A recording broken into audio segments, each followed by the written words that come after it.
The improvement's not there. You know, they haven't sort of grasped the mantle and moved forward. I think they're still lacking behind. I think a lot of teams have caught them up.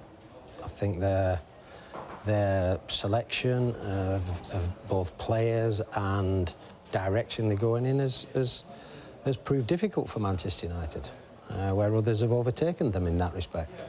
So I think they have certainly got some building work to do, but when does it start? How does it start? And who does it start with? Is it going to be a year? Is it going to be 2 years? Is it going to be 3? It's progressing into 5, maybe 6 or 7. It's going in the direction that Liverpool went in years ago. That was Mike Phelan speaking on Sky Sports News on Friday. Clearly didn't realise that the rebuilding job would start for him this Wednesday. I think, clearly, just looking at that and the timescale, this has surprised him. What about the appointment of Ole Gunnar Solskjær, who has been borrowed from Molde FC, yeah. Craig? Be honest, were you surprised? No, of course I was. I was very surprised. But at the same time, like I said, I can only talk about my experiences when he came in. He came in from Molde, obviously, he came into Cardiff City at a difficult time for the football club. There was a lot going on there, obviously, with just the manager left. It's always difficult for any manager coming in January anyway, coming in during the season. But there was a lot going on at Cardiff at the time with, you know, with the shirt colour and everything else going on. The club and the supporters weren't quite getting along. So we came into a difficult situation. His recruitment was poor. He brought in, like, he had a January transfer window. The players he brought in, especially from Norway, were nowhere near good enough. And so they didn't have an impact on us straight away. He didn't help improve the team. And I actually thought with the way he wanted to play, I think he realised after a few weeks he didn't quite have the team or the players to implement what he wanted to try and play. So he ended up changing his mind straight away and then going back to what Melky done. But then it was changed and it was all just... Obviously, they've got better players than you had then. Oh, different situation. So is he a much better fit, obviously, for Manchester United? And also, do you think this appointment makes sense, given what you know of him and having seen him work? Do you know, I would like to see him... Look, I'm surprised it's a club like Manchester United, but I would have liked to have seen him get another opportunity because I'm sure he would have learned so much from the Cardiff experience. In the end, it must have deflated him. You could see even the last few weeks of his job at Cardiff, he was a beaten man. So he's gone back to Molde, he's gone back to what he knows. And now he's going to get an opportunity at the biggest club in the world. So he's gone straight into the deep end, but he's going to work with better players, and I'm sure with the experience he had at Cardiff, he will be much better for. Obviously, he's a Manchester United hero. It will be forever. Is it almost a daft observation to make? Well, if he hadn't played for the club, bear in mind his CV, he wouldn't have got the job, or is he actually there on merit? Come on. Yeah. Of course he's there because he's got it. He's Solskjaer, he's a legend. Man United, it reunites United fans, gets a good feeling around the club again. If they're 0-0 with Cardiff with 70 minutes to go, the fans will still be singing their heads off. If Mourinho was there, they'd be going mental. It brings everybody together. Yeah. Oh, so he's #1 choice in the world of football yesterday. He was #1 choice. He's there. It's a good feel factor. It ticks the boxes. It reunites. He knows how Man United works. He's been at United. He's a legend. The fans will stick with him. They've got some good fixtures coming up where if it was Mourinho in charge, 25 minutes gone, the crowd might get a bit restless or the players are not... Well, the players ain't been doing it. You watch him now and it'll get everybody together. It's a good feel factor. I mean, he's on loan. This is where Man United have gone. He's on loan. They're loaning managers. I'll go back to what I said before. I think they've bought time and they've done it by bringing in a Manchester United legend and a very well-respected assistant manager from the past who know the values of the club.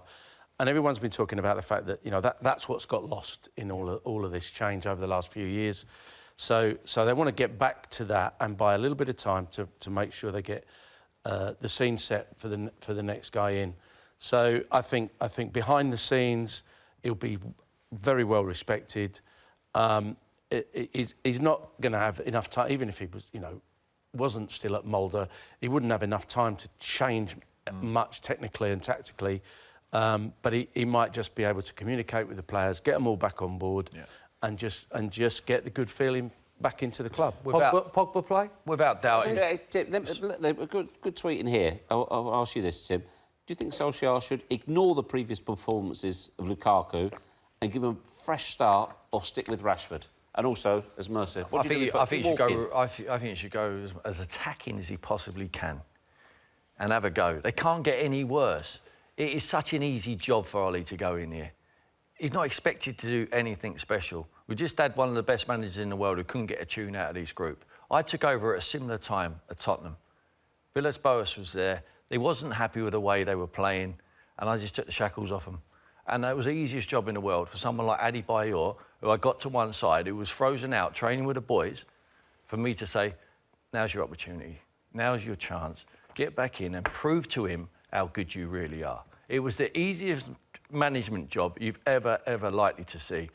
He's got the same job with the likes of Pogba, with the likes of Lukaku, because without doubt, they've downed tools over the period of the last few months.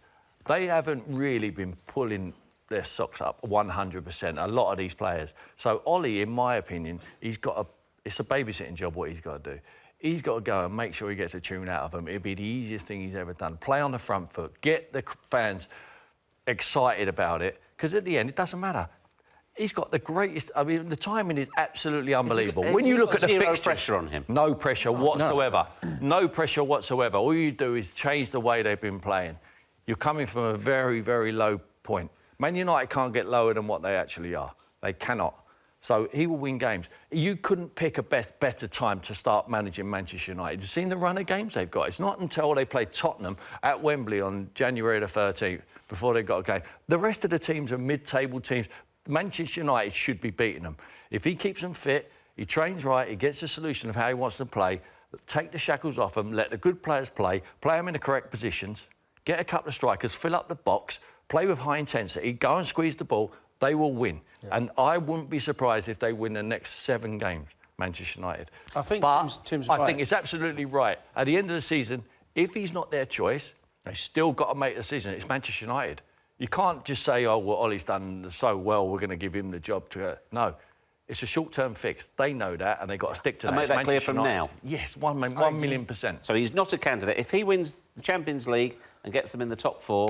Well, it happened to Di Matteo, didn't it, at Chelsea? Yes. You know, he did that, and then they give him the job, and it lasted 5 minutes. You know, if they... Listen, I'm not saying Di Matteo was the wrong person. I'll answer the question. If Manchester United won the Champions League, would you still say, nope, you're out? Well, who's the other options?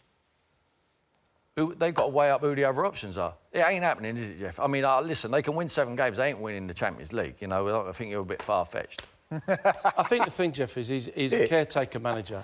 And if you're going to put in a caretaker manager in that period of time, better one you know, who knows the club, who knows what he's up against. And he's coached a lot of these players as well. Yeah. He's coached a lot of them as well. And he can, you know, I said agreed with Tim. Keep it as simple as what Tim said. Yeah. And they're good players. They'll do the rest if they're relaxed and they're going to start enjoying their football again. The bigger mistake will be if he tries to do something clever or something, you know, different and novel. Yeah. Just do the basics right, and those players are good enough to win games.